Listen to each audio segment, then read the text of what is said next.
Decisions have been made, and again, we're assessing first before we make any decisions. And in actual দেশের নির্বাচন ও রাজনৈতিক পরিস্থিতি মূল্যায়ন করতে ঢাকায় এসেছে জাতিসংঘের 3 সদস্যের প্রতিনিধি দল। দলটি আগামী 23 জানুয়ারি পর্যন্ত ঢাকায় অবস্থান করবে। জানা যায় এ সময় নির্বাচন কমিশন সহ অংশীদারদের সঙ্গে বৈঠক সম্পন্ন করবে। আসন্ন সংসদ নির্বাচনে জাতিসংঘ থেকে কি ধরনের সহযোগিতা করা হবে তাও খতিয়ে দেখবে দলটি।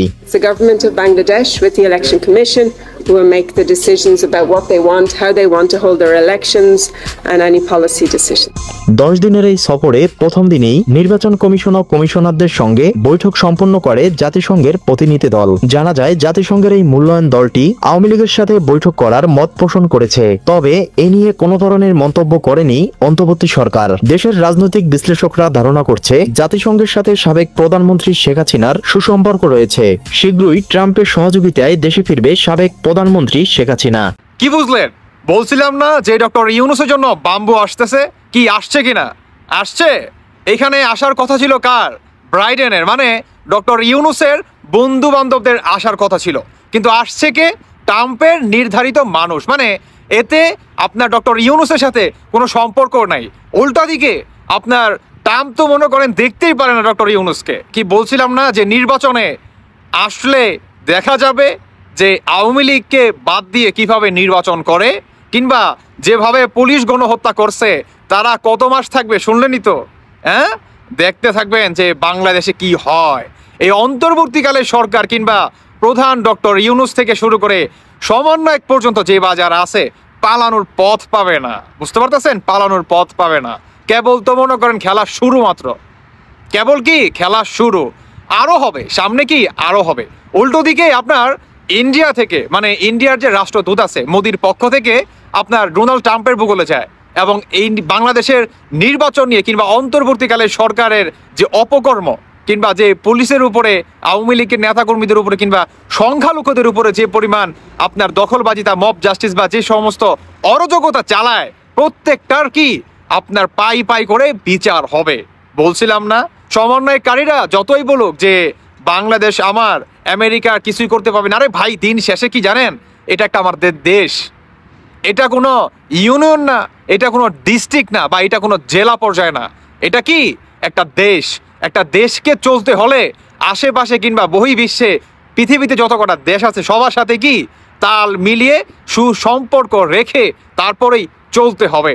এই অতীত ক্যাসরা কিংবা অতীত বইরা খাটাসদের কথায় কখনো দেশ চলবে না, কিংবা এরা যেভাবে লেকচার মারে ভাই, এই লেকচার অনুযায়ী যদি দেশ চালাতে যান তাহলে দেশ হবে তালেবানের থেকেও ভয়ঙ্কর অবস্থা। কি হবে? ভয়ঙ্কর অবস্থা।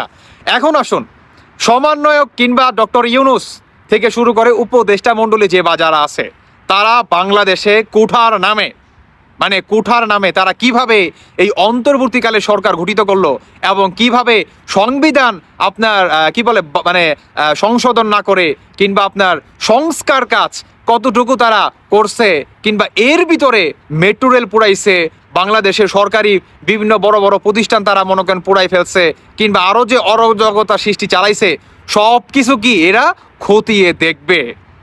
খতিয়ে দেখবে, বুঝতেছেন আপনি? ট্রাম্প নিজে পাঠাইছে, এর সাথে কি ডক্টর ইউনূসের কোনো সম্পর্ক নাই।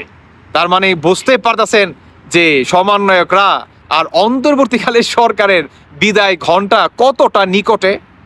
শুধু সময়ের অপেক্ষা মাত্র। আওয়ামী লীগকে আপনার বাংলাদেশে পুনরায় ফিরে আসাটা শুধু সময়ের অপেক্ষা মাত্র। দেখতে পারবে পুরা বাঙালি জাতি, দেখতে পারবে ইনশাআল্লাহ। বুঝেন নাই? কেবল তো খেলা শুরু মাত্র।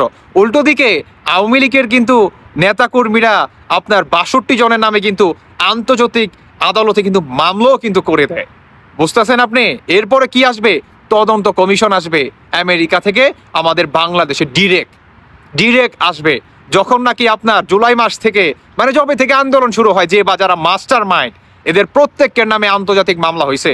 আর যখন নাকি এদেরকে আটক করা হবে কিংবা আপনার গোয়েন্দা মানে ধরবে এবং জিজ্ঞাসাবাদ করবে, তখন বোঝা যাবে যে কত দানে কত চাল। বা এই সার্জিস, হাসনাত, এদের বক্তব্য শুনে যে বা যারা এখন পর্যন্ত সায় দিচ্ছে কিংবা নাচানাচি করতেছে, তাদের পিছনেও বাম্বু আসবে অতীত নিকটে ইনশাআল্লাহ।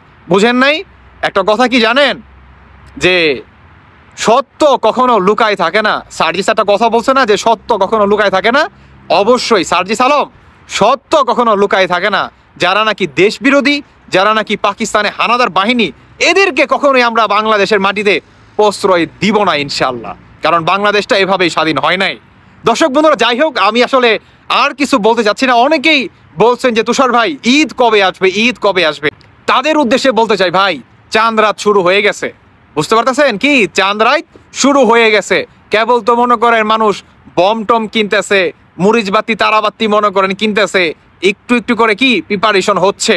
ঈদের দিন যখন আসবে তখন সব এক লগে মনে করেন আপনার কি কাঁধে কাঁধ মিলিয়ে এই আপনার দেশ বিরোধী কিংবা পাকিস্তানি যে হানাদার বাহিনীদের আছে এদেরকে আমরা উপড়ে ফেলবো, আর হচ্ছে আমরা ঈদ যাপন করবো ইনশাআল্লাহ তাআলা অতীত নিকটে সেই সময়।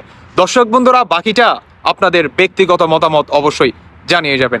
ধন্যবাদ সবাইকে। আল্লাহ হাফেজ, আসসালামু আলাইকুম।